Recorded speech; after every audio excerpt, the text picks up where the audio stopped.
కొండల పేర్లు అలాగే జిల్లా పేర్లు. యారాడ అనంతగిరి కొండలు ఎక్కడ ఉన్నాయంటే విశాఖపట్నం అండి. ఎక్కడ ఉన్నాయంటే విశాఖపట్నం.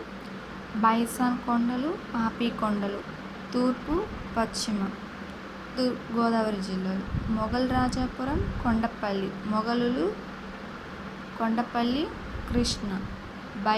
బైరం కొండ, నాగార్జున, కోటప్ప గుంటూరు. ఓకేనా. వెలిగొండలు నెల్లూరు జిల్లాలో ఉన్నాయి. నల్లమల్ల కొండలు, ఎర్రమల్ల కొండలు ఎక్కడ ఉన్నాయంటే కర్నూలులో ఉన్నాయి.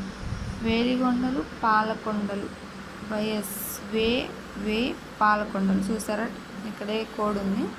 కడప అనమాట, వైఎస్ఆర్ కడప. శేషాచలం, హార్స్లీ ఎక్కడున్నాయి? చిత్తూరు. మనకి ఇది గుర్తుండిపోతుంది. పెనుగొండ, మడక, సిరకొండలు ఎక్కడ? అనంతపురం. ఇంత మటుకండి. నేను మీకు దీని కోడ్ మోడల్లో కూడా కామెంట్ చేస్తే చేస్తానండి. Thank you.